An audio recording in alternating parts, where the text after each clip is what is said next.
بسم اللہ الرحمن الرحیم۔ السلام علیکم ناظرین، اس وقت میں جامعہ مسجد انوار مدینہ شاہدین پارک دروگے والا میں موجود ہوں،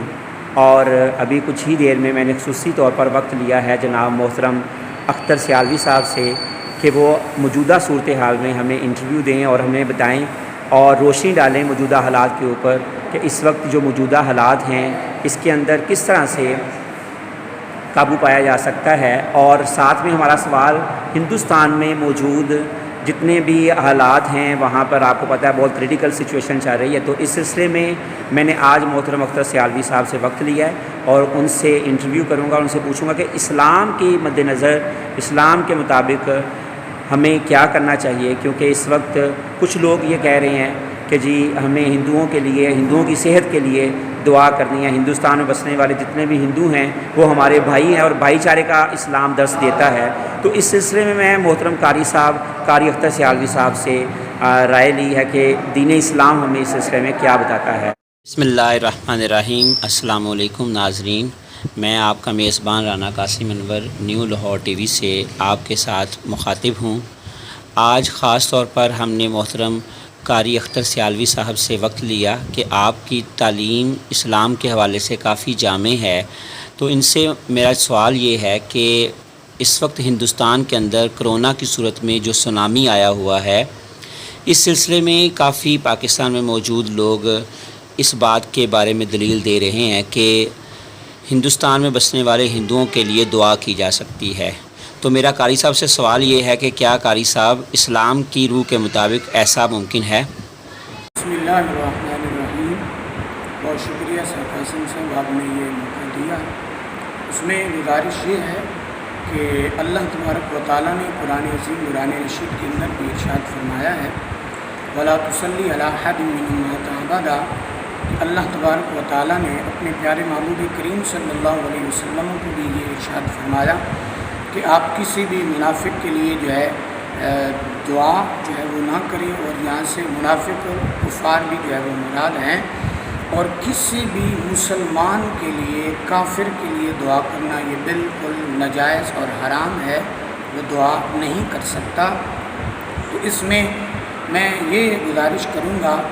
کہ اس وقت پوری دنیا کے اندر جو ہلچل مچی ہے کہ جی انڈیا کے اندر ہندوستان کے اندر یہ ہو رہا ہے، جی ظلم ہو رہا ہے، جی وہاں پر کرونا آ رہا ہے، تو ان سے گزارش ہے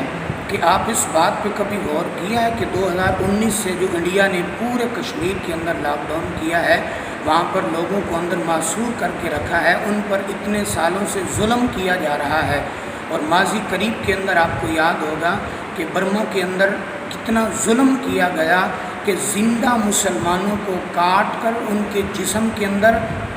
سلاخوں کو جو ہے وہ پیوست کر کے چولہوں پر چڑھایا گیا۔ تو آج جو انسانیت کا درد رونے والے، کیا ان کو وہ نہیں نظر آئے؟ مسلمان تھے، اور کشمیر کے اندر جو ہے اتنا مسلمانوں پہ جو ہے وہ عرصہ دراز سے ظلم کیا جا رہا ہے۔ تو یہ ان اقوام متحدہ کو یا پوری انسانیت کا رورا رونے والوں کو یہ چیز نظر نہیں آ رہی کہ آپ جو ہے وہ ہندوستان کے اندر اتنا جو ہے وہ سمجھ لیں کہ انہیں ظلم کا جو ہے وہ اللہ تبارک و تعالیٰ کی طرف سے جو ہے وہ عذاب مل رہا ہے، اور ہمارے جناب نام نہاد لوگ اس وقت جو ہے وہ دعا کر رہے ہیں، جی ان کے لیے دعا کی جائے، تو بالکل منافق اور غیر مسلم کے لیے دعا کرنا ناجائز اور حرام ہے۔ اچھا قاری صاحب، یہ کچھ لوگ یہ بھی کہہ رہے ہیں کہ انسانیت کا درس دیا گیا ہے ہمارے دین کے اندر،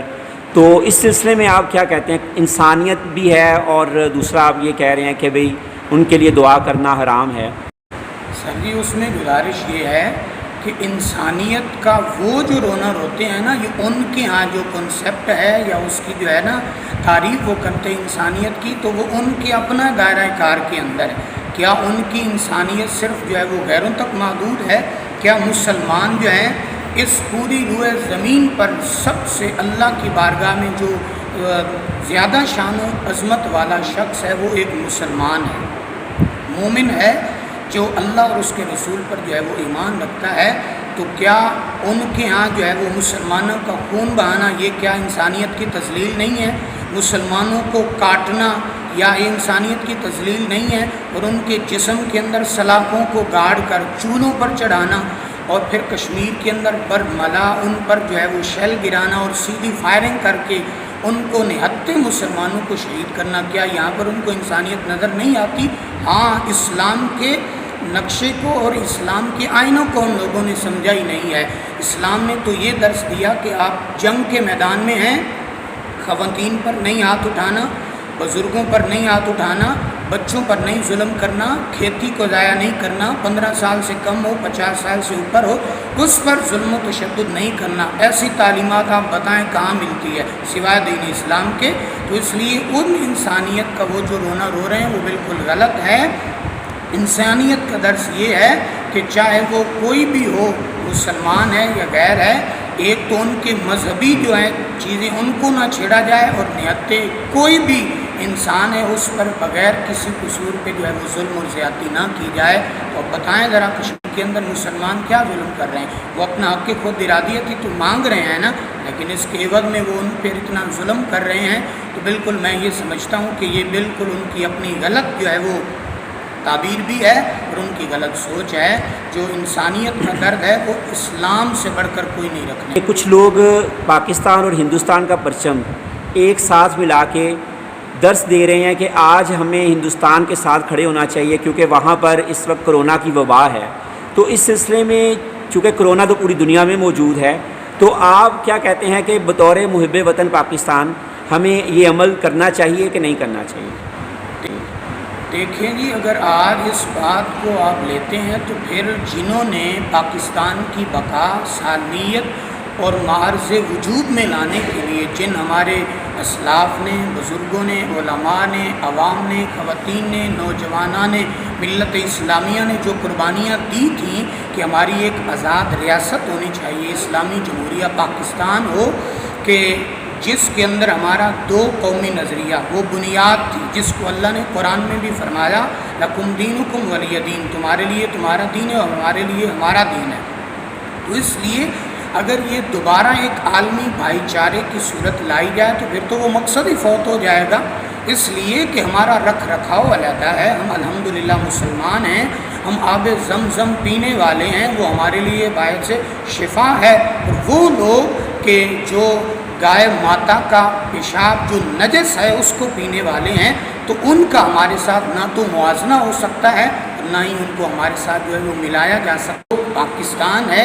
اس کی غرض پر اگر توجہ کی جائے، اس وقت جو تحریک پاکستان چلی تھی اس وقت ہر ایک کی زبان پہ نعرہ بھی یہی ہوتا تھا کہ پاکستان کا مطلب کیا، لا الہ الا اللہ، اور پاکستان کو اس وقت حاصل کیا گیا تھا کہ یہاں پر شریعت اسلامیہ کی پابندی ہوگی، یہاں پر شریعت پہ عمل کیا جائے گا، اللہ اور اس کے رسول کا یہاں پر ذکر کیا جائے گا، نام بلند کیا جائے گا۔ تو وہ تو لوگ ایک نظر بھی مسلمانوں کو جو ہے خوشحال نہیں دیکھ سکتے، اور مسلمانوں کو جو ہے وہ سرخرو ہوتا ہوا جو ہے وہ نہیں دیکھ سکتے۔ اور اس وقت میں یہ بھی ساتھ ساتھ بات عرض کرتا چلوں، کنز العمال شریف کی حدیث پاک ہے، امام الانبیاء صلی اللہ علیہ وسلم نے فرمایا تھا، میں دیکھ رہا ہوں کہ ان قریب ساری غیر مسلم طاقتیں جمع ہو جائیں گی اور درمیان میں میری امت ہوگی۔ اور سرکار نے مثال دے کر بیان فرمایا تھا، جیسے تم دسترخوان پر بیٹھتے ہو اور ساتھ والوں کو دعوت دیتے ہو کہ آئیں آپ بھی کھا لیں، آئیں آپ بھی کھائیں، آئیں آپ بھی کھائیں۔ اس وقت وہی صورتحال بن چکی ہے، سارے غیر مسلم اس وقت جمع ہو چکے ہیں اور ان کا یہ ایجنڈا ہے، ہم نے مسلمانوں کو ختم کرنا ہے، ہم نے اسلام کو ختم کرنا ہے۔ تو یہ وہ پوری ورلڈ سطح پہ ایک سازش کی جا رہی ہے مسلمانوں کو دبانے کے لیے، اسلام کو دبانے کے لیے۔ تو اس لیے جو بھی یہ تصور اور کنسیپٹ دے رہے ہیں تو یہ بالکل غلط ہے، یہ بالکل درست نہیں ہے۔ درست وہی ہے کہ ہم علیحدہ قوم ہیں، مسلمان ہیں، ہمارا علیحدہ ملک ہے، ہمارا علیحدہ رکھ رکھاؤ ہے، عبادت کا ہمارا علیحدہ طریقہ ہے۔ تو لہذا الحمدللہ ہم علیحدہ اپنے طور طریقے سے ہی پاکستان کو بھی بچائیں گے، اسلام پہ بھی عمل کریں گے، اور اللہ اور اس کے رسول سے محبت کا اظہار کریں گے۔ آپ سے آخر پہ یہ سوال ہے کہ آپ ہمارے چینل کے ذریعے سے لوگوں کو کرونا کی موجودہ وبا کے اندر کیا پیغام دینا چاہتے ہیں؟ میں سر قاسم صاحب اس میں گزارش یہ کروں گا کہ یقیناً یہ سمجھ لیں کہ ہمارے لیے اللہ تعالیٰ کی طرف سے ایک آزمائش ہے، اور اس میں کم از کم ساری چیزوں کو نا پس پشت ڈال کر ایک سائڈ پر رکھ کرنا کم از کم میں پوری امت مسلمہ سے یہ گزارش کروں گا کہ اتنا کچھ ہمارے اوپر آ رہا ہے، چلیں فرض کیا کہ حکومت اس چیز کو بڑھا کر بھی بیان کر رہی ہے اور ڈرانے کے لیے، دھمکانے کے لیے، یقیناً بھی کہیں تک یہ باتیں بھی سچ ہیں،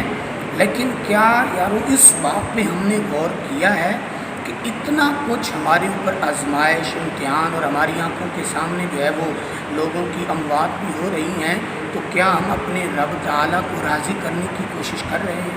اللہ تعالیٰ کی بارگاہ میں اپنے آپ کو سربا سجود کرنے کی کوشش کر رہے ہیں، اللہ کی عبادت کر رہے ہیں، گناہوں کی معافی مانگ رہے ہیں؟ یہ کتنا بابرکت جو ہے وہ ماہ صیام رمضان المبارک جو ہے اللہ تعالیٰ نے ہمیں عطا فرمایا ہے۔ تو اس لیے اس حوالے سے میں یہ گزارش کروں گا کہ ٹھیک ہے 120 پہ آپ جو ہے وہ عمل کریں، احتیاطی تدابیر کرنی چاہیے، اپنی جان کا دفاع بھی ضروری ہے، لیکن اس کے ساتھ ساتھ میں زیادہ یہ سمجھتا ہوں کہ ہمیں اللہ تعالیٰ کی بارگاہ میں اجتماعی طور پر جمع ہو کر جو ہے وہ توبہ کرنی چاہیے اور اپنے گناہوں پر شرمندگی کا جو ہے وہ اظہار کرنا چاہیے۔ تو یہ سمجھ لیں کہ تھوڑی سی ایک آزمائش ہے، اس لیے کہ اللہ تبارک و تعالیٰ نے اپنے پیارے حبیب کے ساتھ یہ وعدہ فرمایا ہے وَمَا كَانَ اللَّهُ لِيُعَذِّبَهُمْ وَأَنْتَ فِيهِمْ، کہ اے پیارے حبیب جب تک آپ ہیں اللہ کی یہ شان نہیں کہ وہ آپ کی امت پر جو ہے وہ عذاب نازل کرے۔ تو آج ہمارے اوپر سمجھ لیں کہ اجتماعی ایسا کوئی بھیانک ناک زیادہ عذاب نہیں آ رہا، تو اس میں ہماری عبادت کا کمال نہیں ہے، ہماری تسبیح و تعلیم کا کمال نہیں ہے، بلکہ یہ اللہ تعالیٰ اپنے پیارے حبیب کے صدقے ہمارے اوپر جو ہے وہ عذاب نازل نہیں کر رہا۔ تو یہ ایک چھوٹی سی اللہ کی طرف سے آزمائش ہے، تو اس کو ہم یوں گزاریں کہ ہم اللہ تعالیٰ کی بارگاہ میں سربا سجود ہوں، سجدہ ریز ہوں، توبہ استغفار کریں، اللہ تعالیٰ کی بارگاہ میں اپنے آپ کو جو ہے وہ پیش کریں، تو یقیناً اللہ تعالیٰ اپنے بندہ مومن سے 70 ماؤں سے بڑھ کر پیار کرنے والا ہے۔ یقیناً اللہ تعالیٰ جو ہے وہ ہماری توبہ کو قبول فرمائے گا۔ آمین۔ جناب اختر سیالوی صاحب، میں آپ کا بہت شکر گزار ہوں کہ آپ نے اپنا خصوصی وقت نکالا اور ہمارے channel new Lahore T V کو انٹرویو دیا، بہت شکریہ۔